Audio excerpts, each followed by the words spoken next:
Assalamualaikum warahmatullahi wabarakatuh.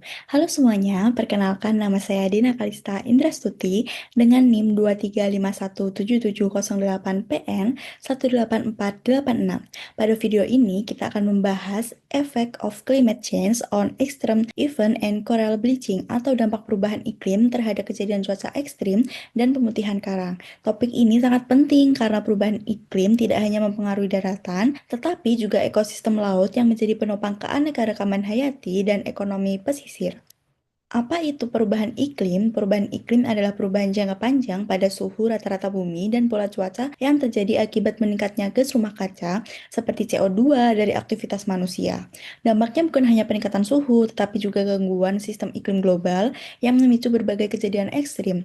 Di laut, salah satu dampak paling serius adalah meningkatnya suhu permukaan laut yang mampu merusak ekosistem sensitif seperti terumbu karang. Selanjutnya, apa sih extreme climate events itu dan apa sih penyebabnya?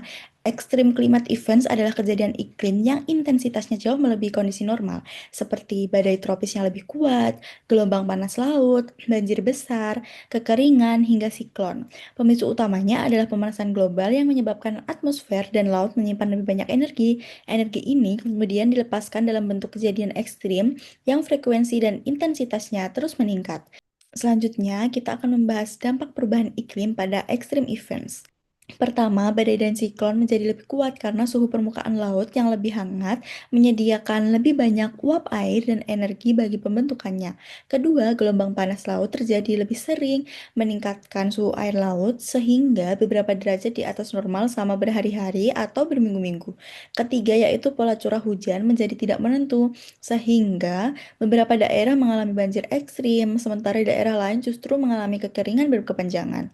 Semua perubahan ini berdampak pada keamanan manusia, ekonomi pesisir, perikanan, dan stabilitas ekosistem laut.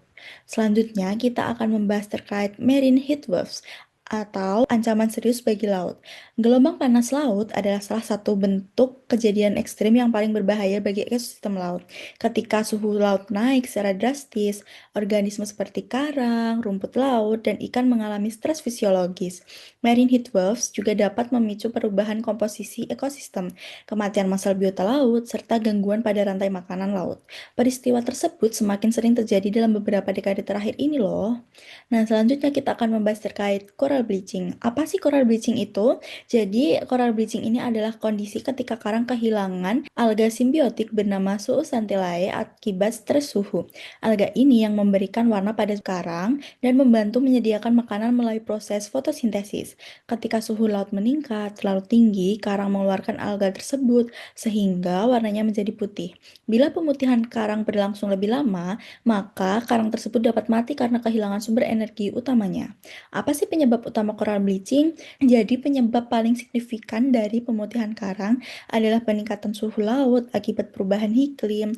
Hanya meningkatkan 1-2 derajat Celcius saja selama beberapa minggu sudah dapat memicu bleaching massal loh. Selain itu, faktor lain seperti polusi pesisir, sedimentasi, penangkapan ikan destruktif, dan sinar matahari berlebih dapat memperparah kondisi karang yang sudah stres. Selanjutnya, kita akan membahas terkait dampak dari adanya coral bleaching terhadap ekosistem dan dampak sosial ekonomi. Yang pertama, dampak bagi ekosistem. Pemutihan karang memberikan dampak berantai bagi ekosistem. Terumbu karang adalah rumah bagi lebih dari 25% spesies laut. Ketika karang mati, maka keanekaragaman hayati di sekitarnya ikut menurun. Ikan karang kehilangan habitat, populasi turun, dan rantai makanan terganggu. Selain itu, kehilangan terumbu karang juga meningkatkan resiko abrasi pantai karena hilangnya penghalang alami terhadap gelombang dan badai. Selanjutnya, apa sih dampak terhadap sosial dan ekonominya?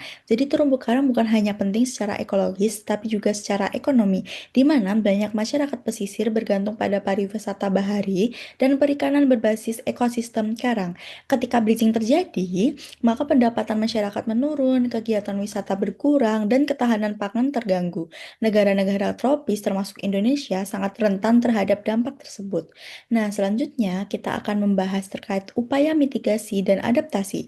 Untuk meminimalkan dampak perubahan iklim dan pemutihan karang, terdapat beberapa langkah yang dapat dilakukan, yaitu yang pertama, mitigasi global melalui pengurangan emisi gas rumah kaca. Misalnya, memperluas energi terbarukan dan mengurangi ketergantungan pada bahan bakar fosil. Kedua, adaptasi lokal seperti perlindungan kawasan konservasi laut, peningkatan pengelolaan pesisir, mengurangi polusi dan penangkapan ikan berlebih, serta restorasi terumbu karang. Ketiga, yaitu melakukan monitoring suhu laut dan sistem peringatan dini yang penting untuk mengantisipasi marine heat waves dan bleaching massal. Secara keseluruhan, perubahan iklim meningkatkan intensitas kejadian ekstrim dan memicu coral bleaching yang mengancam keberlangsungan ekosistem laut dan kehidupan masyarakat pesisir. Upaya mitigasi dan adaptasi harus dilakukan secara serius dan berkelanjutan. Jika kita bertindak sekarang, banyak ekosistem laut masih dapat dipertahankan untuk generasi yang mendatang. Sekian presentasi dari saya. Wassalamualaikum warahmatullahi wabarakatuh.